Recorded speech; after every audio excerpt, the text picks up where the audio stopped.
Hello and welcome to the Soul Leader podcast series with me, Nadine, broadcaster and journalist, and Rasheed, coach, speaker, author, and founder of Soul Leader.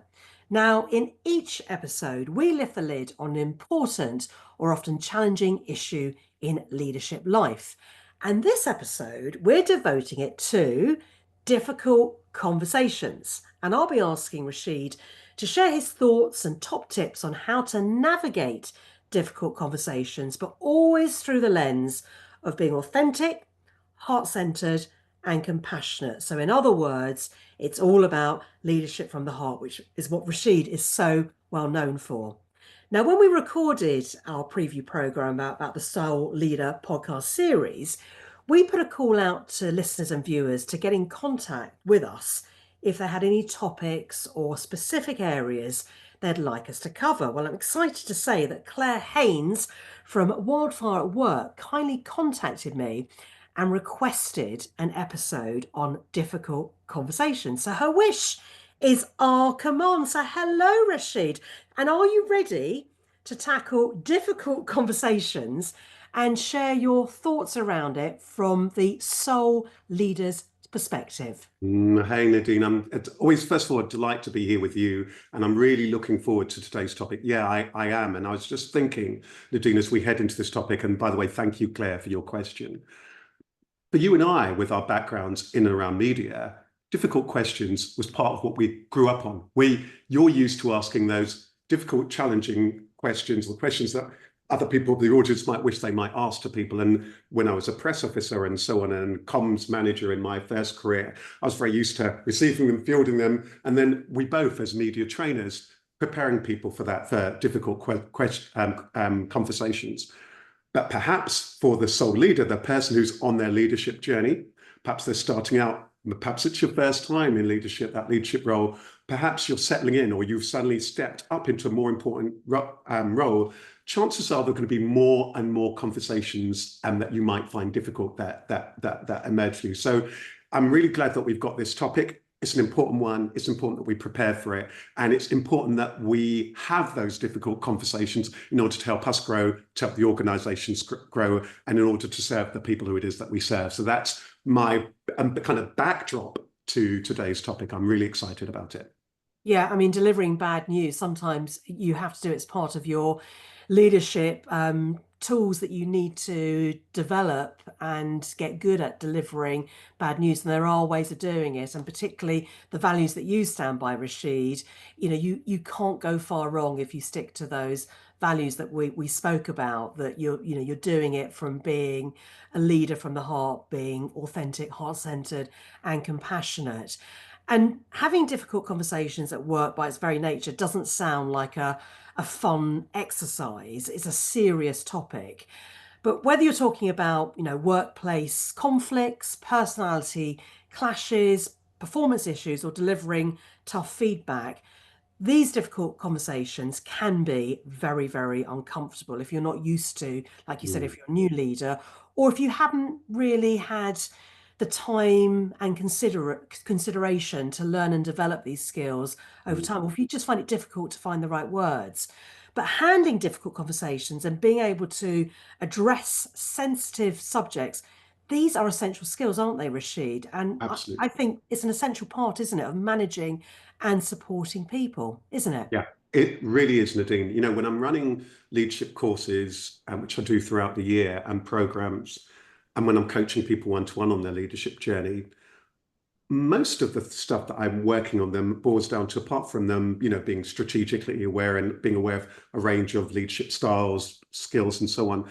It boils down to them having really good communication skills. It boils down to them being able to influence people. It boils down to them being able to have those interpersonal skills and so on. And so it's going to be important that we develop those skills so that we can have those difficult conversations, as you say, in a way that's considered, and in a way that, from the soul leader perspective, that is really, really, really compassionate.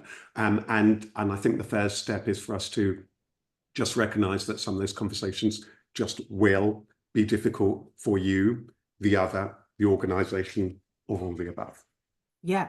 So typically, what are the types of difficult conversations that you regularly get asked about when you're holding one of your workshops or delivering your coaching sessions under your sort of sole leader umbrella? Because I know you have all sorts of services that you offer, and we'll discuss those later on. But what are the types of difficult conversations that you see regularly come into your sort of inbox? Yeah. I think the first thing I want to say about this, Nadine, that's really important for the listeners and viewers watching is when we say difficult conversations, and I alluded to it before, what do we mean? For whom is the conversation difficult? Is that conversation difficult for me? Because you know what, it might well be the conversation is very easy for my colleague who sits across the way from me. Is it difficult for me? Is it difficult for the organization? Is it difficult for the person who I'm having to converse with, a customer, a peer, a senior? Is it difficult for the team to hear? Is it difficult for the organization? So for me, there's something I really want the listeners and the viewers to be thinking about that in the backdrop and almost to make a note for yourself. What conversations do you yourself find difficult? But that said, there are some that routinely fall into this space. There might be things like, I mean, as a leader, perhaps you've got some very big, weighty ones, like perhaps there's a restructure. Perhaps you might need to make somebody redundant. Maybe there's a major significant kind of change to the organization. There might be difficult conversations that you might have that might be quite a personal conversation. You might be needing to take time off or time out. You might be wanting to leave or to move on or to change things in some way that you might find difficult for all sorts of reasons, personally or because of a sense of loyalty to the organization or all sorts of different dynamics. And then there was, you alluded to it and pointed to it early on, there might well be, as a leader, the conversations for people around performance, where you've got to really to highlight to the team or to individuals about areas where they do need to improve their performance. And that might well be on a day-to-day thing. It might well be a major hiccup, or it might well be, as part of their ongoing, development, or something incredibly serious that's gone on. And there may be then, related to the kind of work that you and I do, Nadine, times where there are very difficult conversations. Perhaps you're a very senior leader, and it's the kind of things that might relate to your reputation as an organization. And Nadine, this is the kind of stuff that that you help people with so much in the crisis leadership management that we both have done too. So those difficult conversations can range from the personal, the interpersonal, to the organizational, I would say, in those broad terms. Yeah, indeed. And I suppose, with the demand maybe for more flexible working conditions, particularly since the pandemic, where we've seen that trend towards remote or hybrid working, and some people, want to hold on to that flexibility. Others are different. Again, there's one size doesn't fit all here. But I suppose dealing with potentially delicate situations, such as turning down requests for annual leave or flexibility, there's so many different difficult conversations. That's right. I mean, Yeah, so and you've got to be like an experienced negotiator in many ways, haven't you? in many ways, and we've not even really talked that much about then the conversations that you might just find difficult with members of with ultimately your customers, who it is ultimately you're serving, and other stakeholders. And it's often worth us bearing in mind that what you're often juggling in leadership is a number of different goals and stakeholders and demands that may well compete. Your personal, your relationships with key people that you need to serve, what your customer wants, what the organization is asking of you, and so on. So I think as a leader, it's really important that you sit with all of this stuff. And sometimes it can be quite thankless. It can seem sometimes Overwhelming. oh, overwhelming. Yeah, overwhelming. And also, and maybe it's worth putting onto the table for today. And people will soon be able to listen to our talk, if not by the time they listen to this, around things like work-life balance. So there may well be times, and you're pointing to it, let's say the way in which someone works, you might be at a particular point where something very major has happened that you have to have a conversation around that links to life personally, for whatever reasons, and those ones can be also very, very, very difficult to have as well. So it can be really, really tricky. And maybe as we again step a little bit deeper into this, to pause and breathe and say, you know what, it's okay that conversations will be difficult. And as a leader, you're constantly on an ongoing learning journey. There will be often day-to-day conversations that on that moment, on that project, in that instance, with that person, that's difficult at that moment, or it might be difficult for them to hear at that moment because of what also is going on for them. Yeah. And actually, I think I read somewhere that thinking about a difficult conversation tends to go best when you approach it as a normal conversation, obviously with sensitivity and great care. And that really struck a chord with me. And some leaders, may not currently have the confidence to have hard conversations, but tough conversations don't have to be, do they, a feared part of your reality. I know that you embrace it and take it on board, Mm, Rasheed, but with the right approach, difficult conversations mm, can, I think, create opportunities for better and more positive communications going forward. You've mentioned the C yeah, word several times. And dare I say it, effective communication can increase growth and a team's productivity, although yeah. that's not necessarily why you would set out in the first place to have a difficult conversation. But it has so many benefits beyond which you probably see in the narrow spectrum of having that difficult You're conversation so right, in the Nadine. I first think the place. point that you make, that point that you make is a powerful one. It's such an important one. But whilst at that moment when that difficult conversation needs to happen and you're aware of it, either it's come from you or you've been charged with having that difficult conversation, it is worth knowing that that can be an opportunity for growth. It can be an opportunity to arrive at a place of deeper understanding. I see the ability to have really good conversations as absolutely central for us as a leader. I see it that it's part of the things that difficult conversations, or conversations generally, hand in hand with the key skills that we're going to need to have them, which we'll touch on. Things like listening and asking good questions are absolutely key so that the organization can learn, that it can grow, and that the individuals can grow, and that we can serve, and that we can improve our performance and so on. And only if we're prepared to have those conversations can there be growth. Otherwise, we just, we just become very, very stuck and very stagnant, and standards will slip, the ball will be dropped, people will be unhappy, or we stop being relevant for our customers if we're not having those conversations. Yeah, and if you're allowing things to escalate, some things do solve themselves with space and time, but actually, if you're kicking things further down, down the road for, hoping that things will resolve themselves, rarely do they. Things escalate. So, as a sole leader from that Mm, perspective, how do you mm, deal with difficult conversations in the workplace? You've mentioned listening and that mm, active listening, not just listening and then being distracted by something else, but mm, really tuning into somebody. That's got mm. to be part and parcel of having a good conversation. Yeah, you're absolutely right. I think from the point of the sole leader, we're always, like we say in the messaging around this whole podcast, we're always looking from the perspective of being heart-centered, and that means we need to um, uh, be truly humane rather than just purely human. We need to really genuinely care. So the journey that the sole leader is on is to really care about yourself, to care about the work that you're doing, to care about your customers, to care about your colleagues, and to come from that caring place. Now, that's not just nicey stuff. It's really, really essential that the world of work is one in which people feel that it is really, really rich, because what we're talking about is people's careers. What we're talking about are the products and services that everybody uses.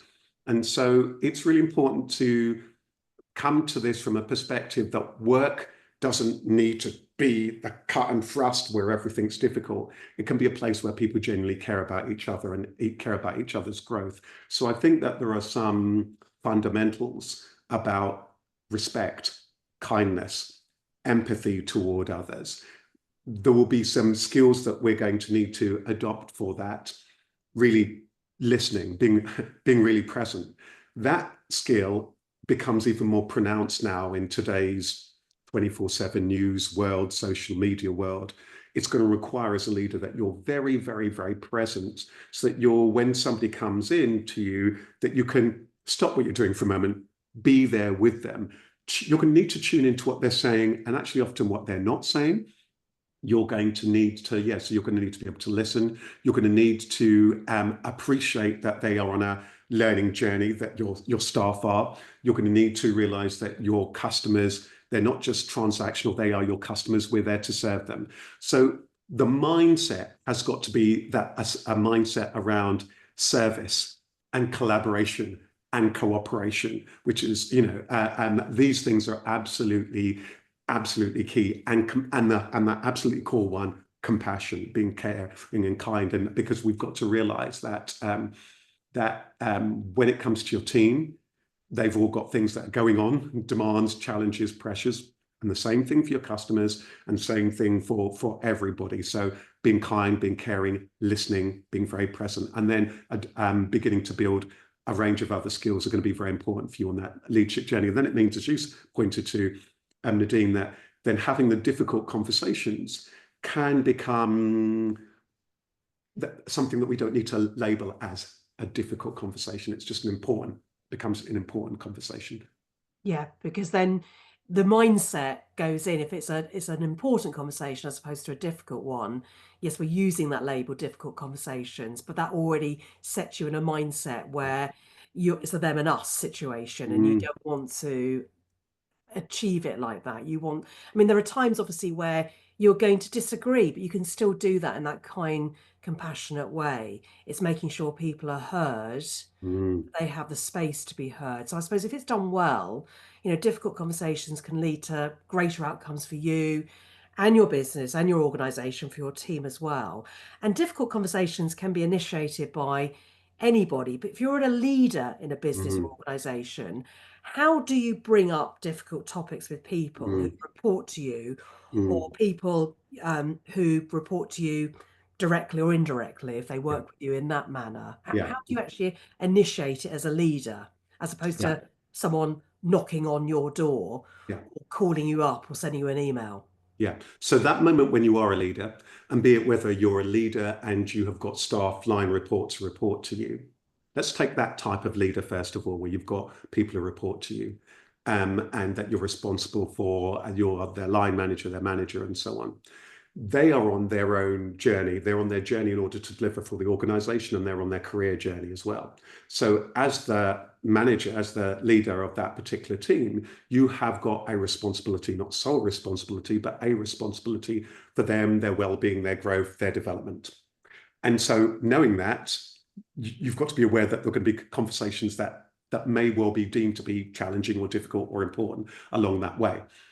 So that might be those conversations that are going to get them up to speed, up and going at the beginning, to help them continue to develop or to step up or to raise their game as things go through, or throughout the various different projects that they're going to be doing. So it can be very useful just to think about, well, on that person's development lifeline, and in the team's lifeline, what kind of things are likely to come up? Okay, there's likely to be restructures or changes or tweaks to people's roles. There are going to be starting and ends of projects. There are going to be people who are leaving and joining the team.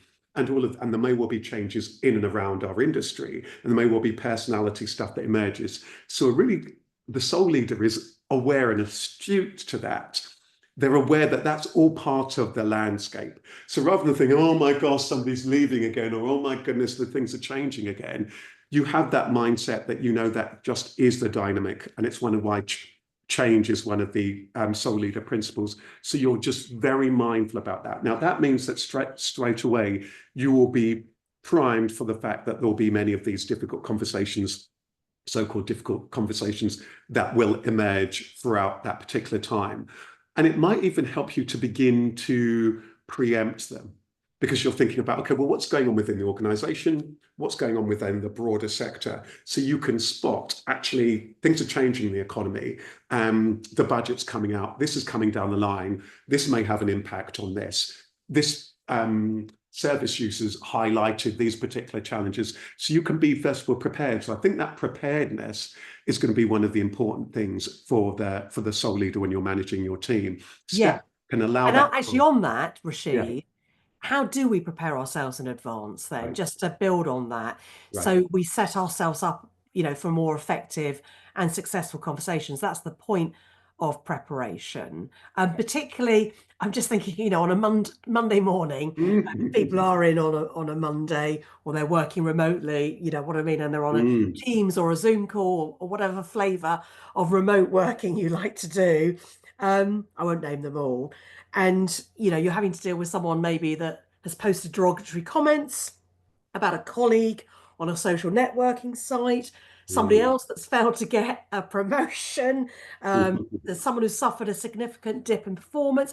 Everything's coming in at you at once. But Mm. putting that preparation in, just tell us a little bit more about that and Yeah, what you do as well during the Soul Leader course, because I think that's going to be really useful for people to find out. yeah, really important point. I think there's probably two types of preparation, Nadine. There's the strategic type of preparation, whereby I would say as a leader, one of the things that you should be doing is have a weekly review. I talk about in the Soul Leader course, actually. It might just be a 10-minute review where you review, in the course I talk about having your own leadership plan, which is a plan for you and for your team and where you're going. That might well be a formal thing as part of your role that the team already has, or it might be one that you just yourself have created. In the course, there's actually a template around that. But that might be as simple as you just taking that 10 minutes, beginning of the week or the end of the week. Where am I? What's going on? What's going on for the team? Coming along the line? That means that first of all, you're just strategically aware that here are some of the conversations that may well be going on because of where somebody's at, or because of where a project's at, or because of where the organization's at. And I think it's really important that with that preparation, so there's that strategic preparation. And linked to that strategic preparation is thinking about, are you doing day-to-day, week-to-week things that are going to make those difficult conversations easier? So are you having things like team meetings? Are you having good one-to-ones? Because if you're having those where they're good and where they're very open and so on, you can spot the conversations that might otherwise become difficult, stop many of them from being difficult, and have that rapport that even if you do need to have a conversation that is difficult, you've got that one-to-one rich relationship with your member of your team and with your team overall. So it tends to be the leaders who push back having the one-to-ones, or don't have the proper team meetings where everyone can speak out, where you've got that culture, who are going to find that they've got those problems. But then when you've got a local, let's say a very immediate, difficult conversations, like you've said, somebody posted something inappropriately, or somebody's put in an email where they're unhappy about something, then maybe that preparation is to pause, breathe, Yeah. and think, are you ready? When is the best? There's a number of things, and I go into this in the course, but you really do need to think about a number of things about, do you need to respond? Who needs to respond? When? Is it something that you really need to do now, last thing on a Friday or first thing on a Monday? You really need to be considered. Considered, I think, is one of the key words. You really need to consider yourself, the organization, the other. It might be that you need to pause and breathe, have a cup of tea, quietly scream, or whatever it might well be, in order to have that conversation, because that's part of it as well. So you do need to become very, very self-aware. So for those very immediate conversations, it might be that you need to be prepared. Do you need to have a crib sheet for that conversation? Do you need to get your own facts right? Because some of those difficult conversations, if you don't have your facts right, you're going to be in big trouble, because it's going to be somebody in your team who knows the policies and procedures even better than you. So you do need to be considered and prepared. I do like that idea of a crib sheet. So it's like jotting down your thoughts. So you're not creating a script per se, because obviously you only know your lines. You don't know the other person's lines at this stage.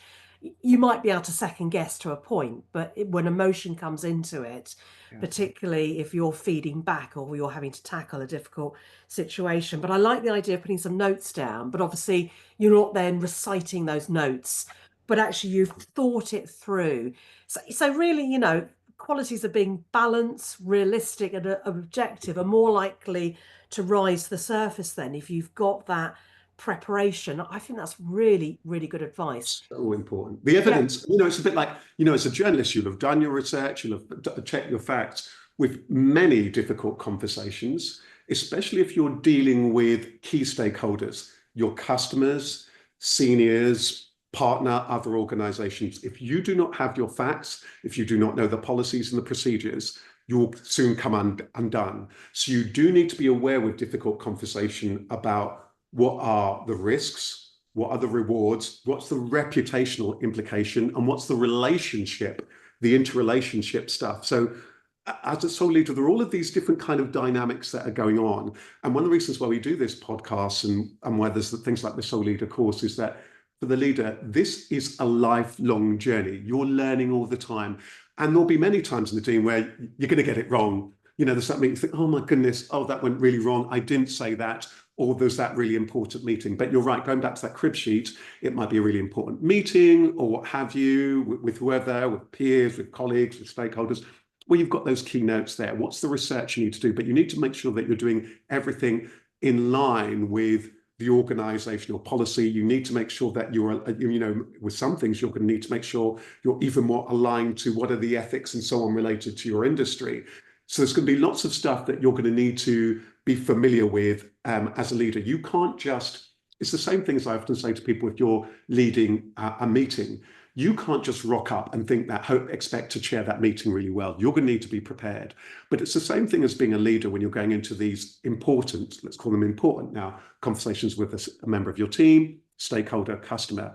You really need to be considered and you need to be aware of what's the goal, what's the outcome you're wanting, who is the other person, do you know already what they're wanting, or you're going to need to listen to find out what they want and know that what you're wanting, there's going to be a premise background.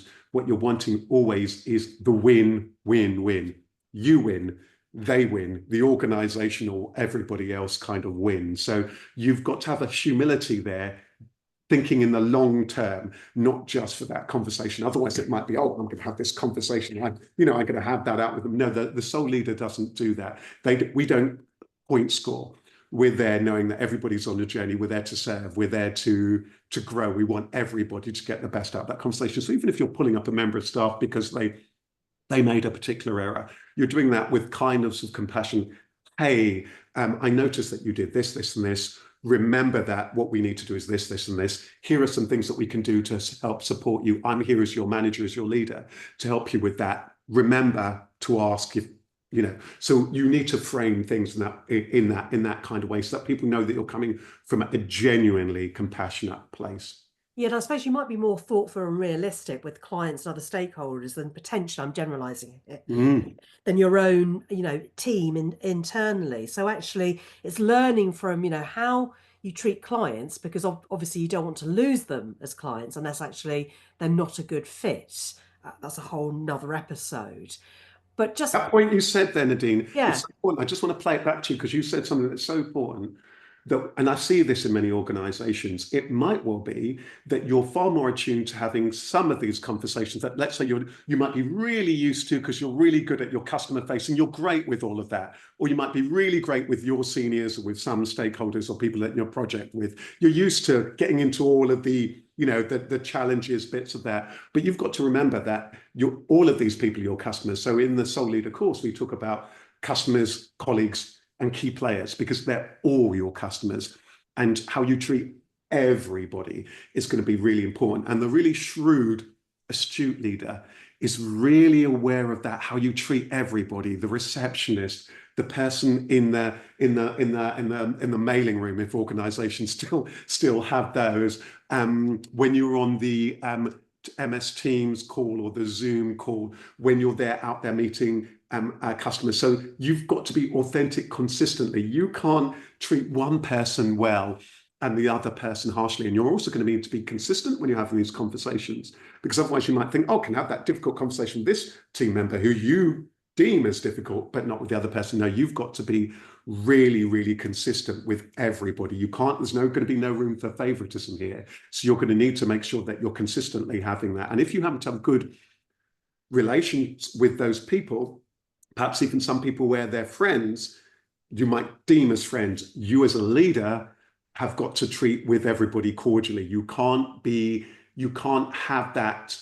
You might be, I put it this way, you will be friendly with people, but you're not friends per se when it comes to how you deliver this, because you've got to do it in a way sure that's collegiate and compassionate, but otherwise you can get into all sorts of trouble. Because to friends, you treat them kindly, and to the other person, and you give them other information that you shouldn't have said. Oh, well, you know what I mean? You can just find yourself in all sorts of trouble there. You've got to be consistent. Indeed. I mean, consistency works on so many levels for so many different of our episodes, whether it's work-life balance, confidence. Consistency is really important. And then it knows where you stand and you signal to other people where you stand, whether, as you said, it's colleagues internally or whether it's your customers. They're all customers. I Mm. Something that I've noticed over the Mm, years is the role of icebreakers mm, are really good. I mean, sometimes when I've been given feedback, and I've got better at it over the years, but I must say I did struggle with it. And maybe it was the way people had positioned it. They hadn't mm, have enough warning, or it's the phraseology that they use to start the conversation. So I'm just wondering, what role do icebreakers play a part in getting the conversation going? I ask that because actually starting a difficult conversation can be the hardest part. So I've got an example here. Rasheed mm, one said to me one time, so something along the lines of, "I'm interested to hear your thoughts on how things have been going with the recent projects you've been involved in." Obviously there was more to it than meets the eye, mm. but does that sort of approach from all the people that you've worked with over the years, does that help build rapport, create more productive dialogue, as well as uncover any underlying issues that might not be immediately obvious? Mm. This is a brilliant question.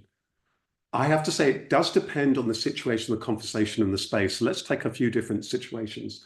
There may be some, and we're going to have people listening to this from all sorts of fields. I've worked with people who work in things like the NHS and ambulance service, people in civil service, people in all types of businesses. So there will be, I want to kind of almost start with almost like the most extreme scenarios where there is something that's very serious that's happened, either that somebody's made a major error or there's a real big risk. There might be times there, and people in things like emergency services, police, and so on will know that sometimes you might be having to deliver a certain piece of news where you need to be pretty direct.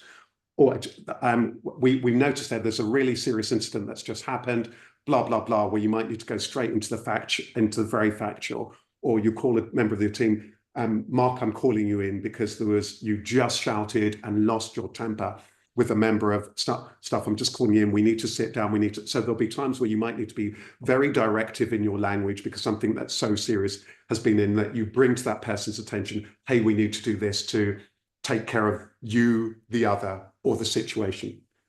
In many conversations, it might well be that you need that icebreaker, that warmer approach.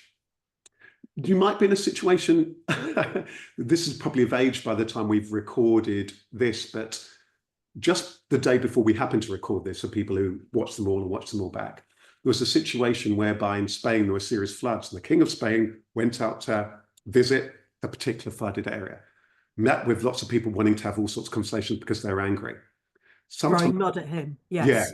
Yeah. so there might be times where you're in a particular situation where you find yourself in a scenario where you're going to need to, your body language, carrying yourself with humility, with warmth, with really respect, listening to the other person, what they're saying, or just saying, or acknowledging that they're upset or angry. I'm so sorry that there was a challenge with blah blah blah, or that we let you down with that, or that you felt that we did that. So sometimes the very first thing you might need to do is something where you really do need to acknowledge that challenge.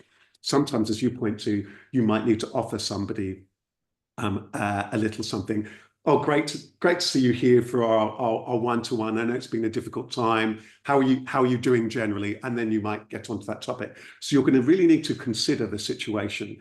If it's performance related, and it's a very serious matter, you're probably going to need to go to the heart of the matter. But your tone, whilst the things you might be saying might be serious, this is where your tone is really important. Hey, Mark, I'm calling you in today because there's a very serious incident that happened on the ward just yesterday. I overheard Johnny, you shout on the shop floor at the customer who said that we must never do that. So there'll be times you tone what you say, when you say it, where you say it. Do you say it on the shop floor? Do you take somebody into a quiet thingy? There are so many different factors to be mindful about here, and you need to consider yourself, the others, the customers. There are actually many there are many factors, but the one consistent thing is, what's your intention?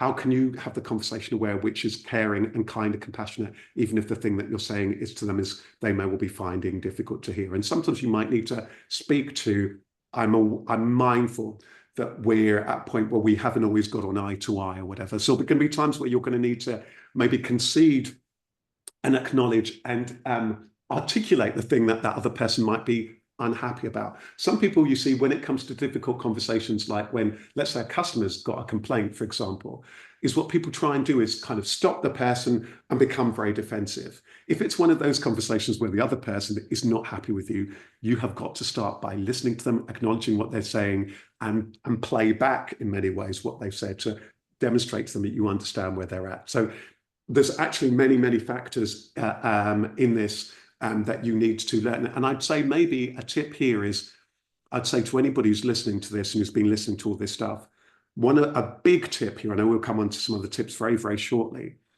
is watch, listen, observe. How do other people do it? How do your managers, how do people who've managed you over your career handle those difficult meetings, handle those difficult one-to-ones? Who have been the good, bad, and indifferent managers that you've met? Because we're constantly learning, we're constantly having conversations all the time. By the way, also, there may be times where, as a sole leader, there's going to be different conversations at home that you need to have as well. So it's not just facing that way focus with customers and so on.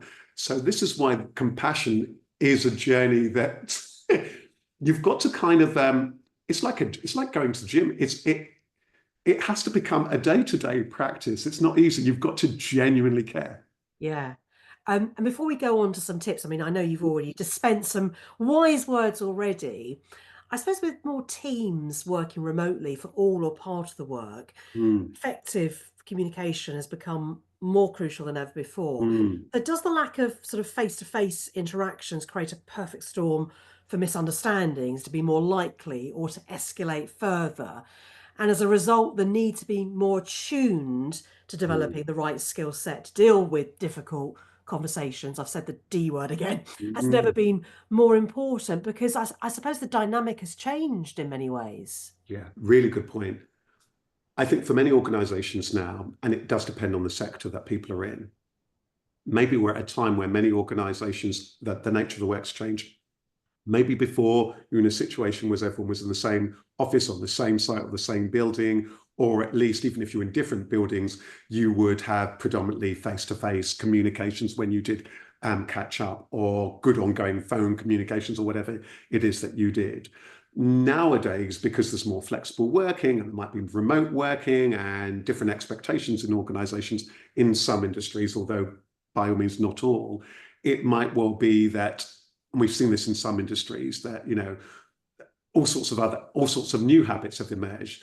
People on maybe meetings aren't as in person as regular. Maybe some people work only these times and that times. You might not be the times where you get everybody together. You might have, I see many organizations where people routinely don't have their cameras on. I'm a big fan of having cameras on, all of that. So you're going to need to, as the leader, set some norms, and you're going to need to do regular kind of check-ins. I would say if you're a business whereby now a lot of the stuff is online via things like MS Teams and Zoom, try and encourage the circumstances in which that people are having their cameras on so that they can see each other, that they can connect with each other, hear each other. Some people might be a bit visually impaired, but where you have got as many different ways for you to get that sense of people and to bond and connect as possible, because otherwise you get to a situation where everyone's kind of in some way, shape or form, switched off, or not fully logged on, or not fully present. That's your responsibility as the leader.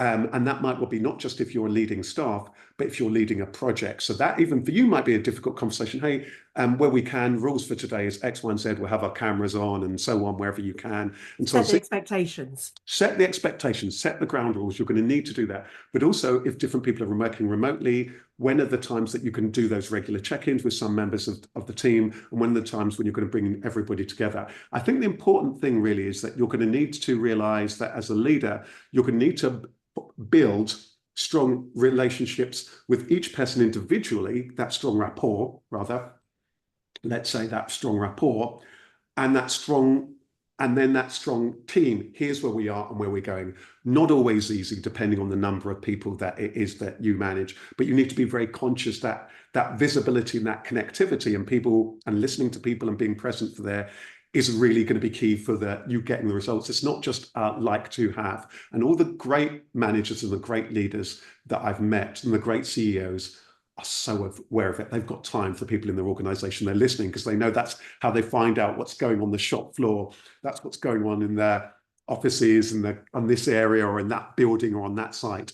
They're really attuned to that. They're listening all the time. They've got that time for people because they know that's how they learn how people are feeling and so on. So don't deliver, I suppose, those difficult conversations, those harder conversations by an email or by a text. It's still, even if it is all online, to do it in a one-to-one session with that particular person, or if you're delivering news to a team as well. Because the key thing is you need everything to be in sync with each other, don't you? The content, the tone, your body language, and you don't get that necessarily from written communications, particularly when you're delivering bad news. Yeah, You and really that medium, you're need. right. The medium is right. I mean, in the course, I talk a lot about this. What is the best medium for that conversation? Now, it might well be there's a letter, there's an email or whatever, but you're going to need to be considered. Does that come before the one-to-one conversation? Does it come alongside it? You really are going to need to be very, very considered about that. And one thing I would say, if you're not sure, I mean, I know we're coming on to tips very soon, but what you need to do is don't be afraid to have those people who you can have those sounding boards. You're going to need to, on your leadership journey, have those peers that you can use as sounding boards and getting advice. Don't feel as though you need to be stuck with this. There might be certain difficult conversations where you also can't be a lone ranger, where you're going to need to get that advice from HR or from whomever in order to make sure that you've got right, or the comms, our background, the Yeah. comms team or whoever, making sure, or the legal team, to make sure you've got those things right, whoever you are as a leader, because you don't, you're going to become unstuck and undone very, very, very quickly indeed. And that's why when we were doing crisis communication programs together, and still do, we like to involve comms teams with the spokespeople. So they do act as sounding boards, and that when we go off onto other projects and we leave them to face a crisis, not alone. Sometimes we go back and support them because they ask for that, but we give them the skills and the tools to be able to work with each other. And you're right, having somebody as a sounding board is incredibly important. I know when I went on Radio 4 to be interviewed, which was a role reversal, I pulled in somebody to be my sounding board to sort of say, you ask me questions. I'm usually asking other Mm. people questions. But I know it was around my book on public speaking. I thought, oh no, I'm going to get so grilled on public speaking. At that moment, I wish I'd written a book about pig farming. So I thought everybody's going to be hanging on to my word. Not that I know anything about pig farming, by the way. Right. Okay. We mentioned about practical tips. You've already dispensed a few. Mm. But what would be the practical things that someone can do if, say, they're facing a difficult conversation, a hard, tough conversation, maybe today or at some point this week? What Yeah, are your thoughts? I would say I'm going to break it down into three things: a plan and prepare, practice, and perform. So the first thing is plan and prepare. That plan and prepare might first of all just being you pausing and breathing before you send that email. It might be as simple as that, or having a good night's sleep so you really are refreshed and that you're ready for that conversation. That planning and preparing might be a bit like we said before, getting that crib sheet ready. That planning and preparation might well be a pre-meeting with the team to get their thoughts or to let them know that there's going to be a consultation that's happening further down the road. That planning and preparing might well be about sounding people out or getting a little bit more background or making sure that you're ready with whatever it is that you need to put together, or consulting with other teams and so on, or checking and verifying, checking your facts and so on, checking from the source, and so on. So it reminds me of the thing that even when we used to work in media, you're getting calls all the time, holding people will get back to you, so it might well be at some times you're going to need to do that, press pause, thank you so much, let me come back to you in a few minutes or tomorrow, whatever it might be. You might need to press pause on that or get somebody else's help. And then so I talked about the plan and prepare. The practice, there might be some very, very difficult conversations when you might to practice. Nadine, it might be as simple as, actually, let me just record this on my phone, hear how it sounds, see if I feel comfortable at this, practicing it in the mirror. Or it might be a really important one-to-one where with a trusted peer, you will role play that thing, because it might be for you a difficult conversation about asking for that bonus that you're entitled to, or for you the difficult conversation might be even linked to something that you're going for a job that for you, or a key meeting around a job that for you is difficult, or it could be anything. So, and as a coach, I spend a lot of time role playing certain conversations that people find very difficult, where we are Okay. actually will role Getting a play. pay rise. Yeah. Yeah. Actually, we come back to that. When is the best time to ask for a pay rise? Yeah, But hold not that usually thought. first thing in the. I make this Friday joke. afternoon? Yeah, I have to make. Is it first thing when they've got 1,000 emails, or last thing when you've bought everybody donuts? I know which one I would tend to pick. But then the last bit is so you might need to practice it. The last one, of course, is how we perform. That means you're going to need to be poised. It means you need to be considered. It means you need to be aware of your body language. You need to be moderate. You need to be able to go ebb and flow. You need to be mindful about your tone. But you're going to constantly be learning. So also constantly be, and this will come up in all of the tips, reflect, review, how did that go? And instead of beating oneself up, what was my learning? My biggest tip for people is always, what was my learning from that conversation? Or that didn't go so well. Or I felt I was a little bit harsh there. What's the learning? How can I address that moving forward? And then you'll just get better and better and better, because over a time you need to kind of almost see yourself in the third person, especially if you seem to get very overly personally caught up. The other thing that's really will be helpful is to be able to separate, even if it's momentarily, the facts from the emotion, so that you can be compassionate. You can be what I often call compassionate and sometimes dispassionate at the same time, because there might be times where you need to be both compassionate and dispassionate at the same So time. objective, in other Yeah, words. Yeah, no, yeah. that's brilliant. And actually, I know having worked with you over the years, you've got so many different resources, but part of this podcast goes under the umbrella of the Soul Leader brand that you've developed. And there's all sorts of ways that people can get involved. Obviously, we're doing these podcasts as a resource that we think is Mm, going to be really useful for people. It's out there, people can get it free of charge. Let's not beat around the bush on right. that one. But there are other things that you do, Rasheed, don't you? So come on, Yeah. chance to promote yourself. I'm Thanks giving you very much. permission. Yeah, thanks very much. Well, the Soul Leader resources you point for, and that's soul-leader.biz, just in case you've never been along to the site.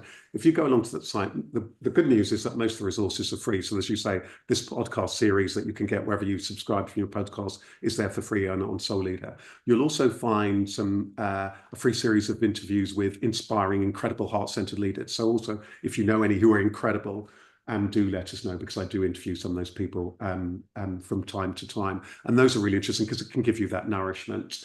There's a book which I've got to write, and hopefully by the time somebody's listened to this, it will be written. But there's also the Soul Leader course, because for many people, they're wanting to go on that journey of that development for themselves. And today's topic is a really good example of that. The Soul Leader course, what that takes you on is the 8 Soul Leader steps to help you, first of all, become clear. Who am I? Why am I here? Who's the organization? What do they want? Then understand the thing we've been talking about today, the customers, the colleagues, the key players. Then the courage, which is required. Then the cooperation. Who are my team? Who are all the key stakeholders? Understanding them, understanding what makes them tick. And then we look at things like conversations, the whole chapter on conversations, creativity, compassion, and And change. role playing as well. You're doing role, because you mentioned about doing role playing. So Yeah. I think Well, that gives people the confidence, doesn't it, to right. find the right words by giving it a go. So you're doing the role playing both within the course and then also on your coaching, on your one-to-one coaching. Well, in the course itself, what I do is I share some very practical tools, including a brilliant tool around how we've been talking about about how we communicate effectively. There's a number of tools about how to have those conversations. There isn't so much a role play, but there's all sorts of tips to help you how, where, and to help you to be considered, to help you unpack that and how to deliver. But when I'm delivering courses in person, I go for a lot of that. But the course itself will give you a lot of the time and space. And I was talking about things like having that leadership plan. There's a template and other tools and resources to help you to think, reflect, develop that toolkit, and then practice it moving forward. Yeah, and I'm working my way through it. So you've kindly given me the keys to the castle. Great. And so, yes, it is incredibly comprehensive. I haven't reached the end. I've got a book to write as well. So I'm not going to give you a hard time. 'Cause, yes, indeed, I've got deadlines too. Well, it's been absolutely fascinating. I mean, we could spend hours on this. There's so many other questions I could ask you, but I think we'll leave it there. I know people get in contact. And thank you, Claire Haynes from Wildfire at Thanks, Work, for Claire. contacting me in the first place. It was on our list because I know that you talk about difficult conversations and have done over the years. But we really appreciate, Claire, you getting in contact. So we've done especially for you and everybody else out there that I'm sure will find it useful. So Rasheed, thank you once more for being very open, compassionate, heart-centered, authentic with all of your answers. Have I missed anything? Any of your No, values? I think that's great. And thanks everybody. And thanks so much for tuning in. Yeah. See you again soon. See you next time, everyone.